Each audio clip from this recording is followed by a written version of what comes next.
ទស្សនិកជនជាទីគោរពសម្រាប់ព័ត៌មានជាបន្ត Belty Group បរិច្ចាគឈាមដើម្បីជួយដល់វីរៈកងទ័ពជួរមុខ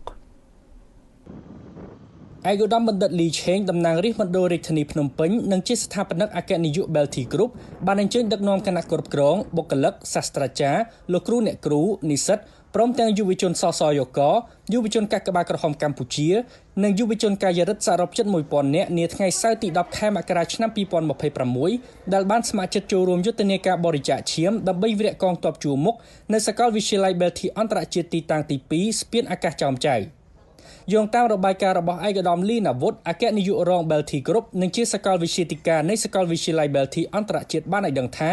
នេះជាលើកទី 8 ហើយដែល Belty Group បានរៀបចំយុទ្ធនាការបរិច្ចាគឈាមដើម្បីសង្គ្រោះជីវិតតាមរយៈមជ្ឈមណ្ឌលជាតិផ្ដល់ឈាម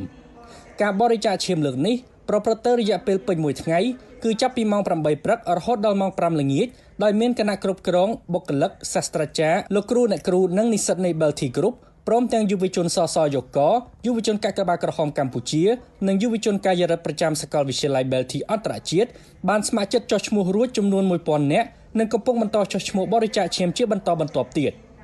ឯកឧត្តមបានគូបញ្ជាក់បន្ថែមថាកម្មវិធីបរិច្ចាគឈាមនេះបានក្លាយទៅជាវប្បធម៌ដ៏ល្អ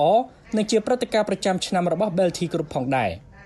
លោកស្រីវិជ្ជបណ្ឌិតឯកទេសហេងសុកចម្រើនអនុប្រធានមជ្ឈមណ្ឌលជាតិផ្ដល់ឈាមតំណាងដល់ខ្ពង់ខ្ពស់លោកវិជ្ជបណ្ឌិតសុកពោប្រធានមជ្ឈមណ្ឌលជាតិផ្ដល់ឈាមបានគោរពថ្លែងអំណរគុណយ៉ាងជ្រាលជ្រៅចំពោះឯកឧត្តមបណ្ឌិតលីឆេងតំណាងរាជមជ្ឈមណ្ឌលរាជធានីភ្នំពេញស្ថាបនិកអគ្គនាយក Belty Group ព្រមទាំងគណៈគ្រប់គ្រងបុគ្គលិកសាស្ត្រាចារ្យលោកគ្រូអ្នកគ្រូនិងនិស្សិត Belty ទាំងអស់ដែលតែងតែចូលរួមគាំទ្រនិងធ្វើអំណោយទានជីវិតតាមរយៈការបរិច្ចាគឈាមដោយស្ម័គ្រចិត្តនិងមិនយកកម្រៃដើម្បីរួមចំណែកជួយសង្គ្រោះជីវិតជនរងគ្រោះដោយក្តីសប្បុរសលោកស្រីវិជ្ជបណ្ឌិតបានបញ្ជាក់ថាការបរិច្ចាគឈាមមិនប៉ះពាល់ដល់សុខភាពនោះទេហើយថែមទាំងមានអត្ថប្រយោជន៍ផ្ទាល់ខ្លួនទៀតផងដែរគោលបំណងសំខាន់នៃការបរិច្ចាគឈាមគឺបង្កើតទម្លាប់នៃការបរិច្ចាគឈាមដោយស្ម័គ្រចិត្តនិងសកម្មភាពមនុស្សធម៌ដ៏ប្រពៃនៅក្នុងសង្គមក្នុងឱកាសដ៏ឧត្តមឧត្តមនេះឯកឧត្តមបណ្ឌិតលីឆេងបានថ្លែងអំណរគុណចំពោះលោកស្រីជាគណៈគ្រប់គ្រងបុគ្គលិកសាស្ត្រាចារ្យលោកគ្រូអ្នកគ្រូនិងនិស្សិតនៃ Belty Group ទាំងអស់ដែលបានស្ម័គ្រចិត្តចូលរួមបរិច្ចាគឈាមតាមរយៈមជ្ឈមណ្ឌលជាតិផ្ដល់ឈាម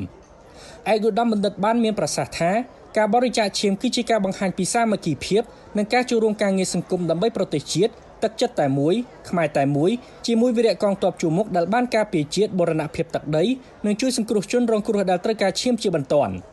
គណៈគ្រប់គ្រងនៃ Belty Group ទាំងអស់សូមអរគុណវីរៈនគរបាលនិងវីរៈកងទ័ពជួរមុខរបស់យើងដែលបានលះបង់សាច់ស្រស់ឈាមស្រស់និងអាយុជីវិតដើម្បីការពារបូរណភាពទឹកដីនិងដើម្បីសេចក្តីសុខសាន្តរបស់ប្រជាជនយើងទាំងអស់គ្នា